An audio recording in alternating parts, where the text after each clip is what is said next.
Hey guys, welcome back to Range of Survival and Fieldcraft. I'm Andrew, and what I have for you today is a look at a different type of minimalist survival kit methodology. Stand by. Alright guys, if you couldn't guess, this minimalist kit is taking all the metal or man-made components from a survival kit, removing everything else out of the kit that we can craft ourselves off the landscape, given just a basic minimalist kit like this. I'll demonstrate a few of those in a second, but as you can tell, we've taken out the handle for our hatchet, the handle for our shovel, we've ditched our knife sheath, we've kept a lot of smaller implements, and then we're rocking just basic kit components like line and fish hooks, and then maintaining some sort of sharpening tool or some sort of honing device like a file or maybe even a stone, and then some basic smaller things to include just a simple saw blade. And my argument is very simple, is that if we can take these items into the field, we can craft everything that we need to complete this kit. More handles, a bucksaw frame, even a knife sheath, as well as fishing and hunting implements and trapping tools to go after game, start fire, and provide for our most basic needs, while keeping a kit like this very small with just the metal and man-made items in our pack. And we can travel light, move fast, and still be extremely effective in survival. Now off screen, two things I think we should have. Obviously some sort of metal pot. You could get away with making burn bowls, kuksas, or small cups to do a rock boil and boil that water to make it safe to drink. But having some sort of 2-quart bush pot or some sort of metal container, it could be a bottle and cup set, whatever. Boil that water, make it safe to drink, as well as to cook in or make medicines in or make different materials in or gather materials. A metal container is going to be extremely important. So that bush pot is just off camera right now. And then another item that we should probably have is going to be just some sort of covering item. You can't really see it very well, but it's just a wool blanket. Wool blanket is part of our kit, or having some sort of covering item, a good heavy sleeping bag, something to get in already without natural materials is going to be really important. But even with a basic kit like this, as soon as we make that bucksaw frame, as soon as we make the hatchet handle and the shovel handle, we can go to work and actually build a very reliable and comfortable shelter. So briefly, we've got, first and foremost, a survival knife. This is going to be incredibly important, probably the number one tool out here. That knife gives us the ability to do everything. Like Morris Kohansky said, if we don't have a survival knife, we have to constantly move. But if we have a knife, we can actually get some rest. So having that knife is going to be incredibly important because it helps us create all the rest of these tools, especially the items for these tools. But even with a knife like this, we can gather bark and make a simple bark sheath if we don't have our sheath with us, and safeguard our knife like that, and more importantly, protect us against that blade. So we can use that. Next, just a simple saw blade. Again, Morris Kohansky style, you can take this saw blade, and if you have a cash belt, you can put it in there and wear it around your waist. But we can take this small saw blade and actually craft a nice bucksaw frame fairly easily and quickly with our knife, and then using our blade to actually cut down sapling like this or small sticks, and then notching them and putting them together to give us a very awesome heavy-duty tool that will last for a long time. And plus, when we're done with this, keep the blade and we can throw the rest in the fire and then carry the blade with us, minimalist style, and recreate this or rebuild it at our next camp wherever we stop. We don't have to carry all of it. We can just carry the metal tools and move out. Next, we got that hatchet head. This is just a very cheap hatchet from a hardware store.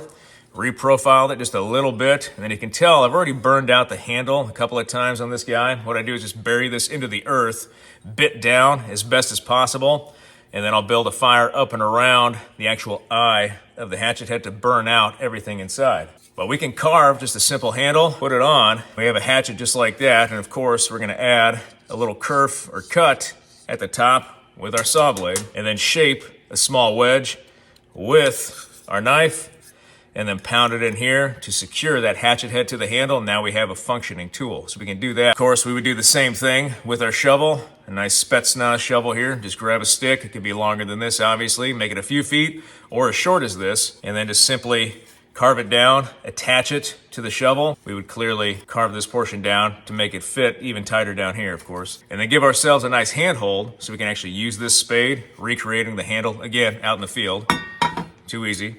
Now another tool I'm fancy on is carrying nails or larger nails as part of a kit, because we can use this nail for crafting tools like this awl or reamer for punching holes in material, or we can use this as an enhancement to a deadfall trap or to some sort of trigger mechanism for a trap, enhancing our ability to pull game off the landscape. Plus it's small, lightweight, and we can throw it in or fit it anywhere in our kit. So definitely recommend having nails. And if we can carry more, that means construction could be a lot easier as well. We would save some of our cordage and we can just use nails to put a shelter up and then pull those nails out once we're done.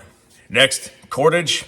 550 cord is going to be that best survival cord. We could use bank line or any cordage that's available. The reason I like 550 cord is because of the 7 inner strands. It gives us the ability to do probably one of the best passive traps that we could ever have, especially at a water source. And that's gonna be just a simple gill net. I've got this gill net wrapped around this mandrel or the stick. Mandrel is fancy speak for stick. And we safeguard it like this. We can wrap it around a stick out in the wild. So we craft our gill net. We just pull out the guts, cut the length, and then tie a series of overhand knots to whatever gauge size that we need for our net. And then we can take this, place it in the water, and begin catching fish passively.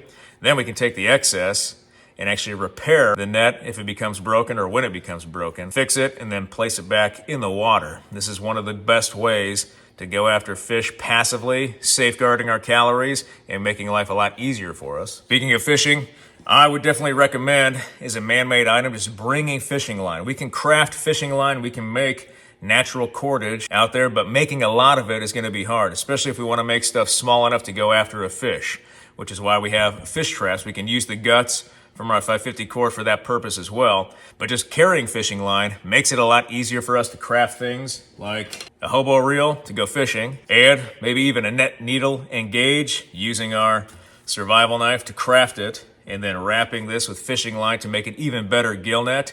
There's a lot of things we can do with fishing line just besides fishing, but carrying it makes it easier for us to go after fish right away, especially with cane poles or hobo reels. And then obviously we want to have fish hooks. There are ways to make gorge hooks. There are ways to make natural fish hooks. You can make fish hooks out of deer bone or deer nose bone, all kinds of different things. But carrying a variety of fish hooks, again, metal implements, lightweight, that's all that's in this medicine bottle. The fish hooks give us that terminal tackle. All we have to do is come up with a weight, maybe a float, or improvise different techniques, make a trot line with bait underneath the water surface and go after fish that way, creating just another simple yet effective fish trap to give ourselves a meal. And like they teach us in military survival, fish first, because that's gonna be the most reliable source of protein and fat out in the field. All right, next, needles for clothing repair. For improvisation, we can use the guts from our 550 as thread or even our fishing line. And we can use our knife blade to actually magnetize these. Of course, they're sitting on a magnet right now, and so they're magnetized already. But we can use that to give us our north-south line and be able to land navigate with that if we need to. But needles, small metal implements that we can use for gear repair and improvisation. Another metal item that we can take that's man-made is wire. This is 22 gauge brass snare wire that we can use to go after game with just basic snares. It's metal, small, and we can carry a lot of it. This is approximately 50 feet right here. But we can craft just even basic snares using a stake, making that with our hatchet or our knife, and then plant these along runs or even along trails or underneath shrubs where small critters are gonna go, especially rabbits. We can trap and snare those rabbits, come back, grab them, and then we have a reliable meat source. But carrying a lot of wire is great because we can make multiple snares, and then using a stake like this, we can just pull this out of the ground, replant it somewhere else. But we can use snares like this in that wire as long as that wire is in one piece, and we continue to use this to pull game off the field, a very simple and easy technique. And that's something we should always have as part of any minimalist survival kit like this, especially metal, man-made, small, that can go in our kit, is some sort of sharpening stone to maintain the edges of our tools. There's a reason that Andy McNabb's SAS Survival Tin had sharpening stones in them, and that's to be able to maintain tools' edges or to sharpen tools that we find like nails, or to keep our fish hooks sharpened on the end, or to sharpen or bring back the point of our needles, and especially for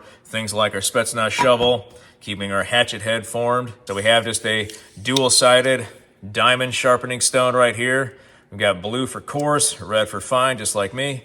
And then we've got a file. That file is going to be great because we can use that file to maintain not only the Spetsnaz shovel head, our knife if we want to, and even the hatchet. But we can use this as a flint and steel kit as well.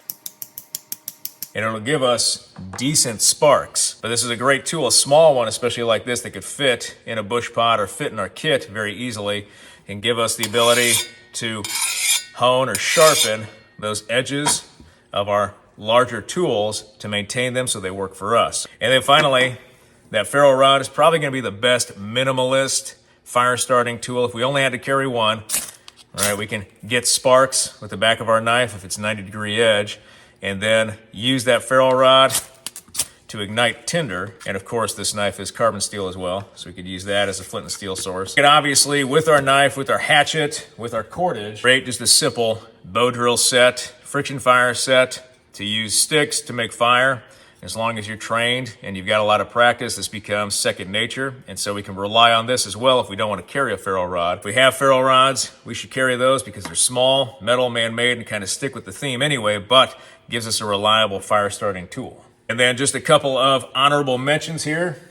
With these basic tools, we can create additional wooden tools like this mallet with wedges we can use to hammer things into the ground, or use this as a hammer in place of the back of our hatchet head. We could use this basic wooden tool, simple wooden tool, effectively. We could also craft food shovels, or spoons as they're called, so we can use these to eat with so we're not eating with our dirty, nasty hands. And we could even get froggy depending on the availability of resources out there and make certain traps. This is just a small bamboo rat trap. But even with a basic kit like this, or a minimalist kit like this, we can still make traps that will catch small game. We can use that mouse as a food source, or we can use it for bait to go after larger game. But there's a lot we can do with just basic metal implements like this. But as you can see, we can recreate everything that we need with a basic minimalist kit, all those metal items, metal components, man-made items, cordage.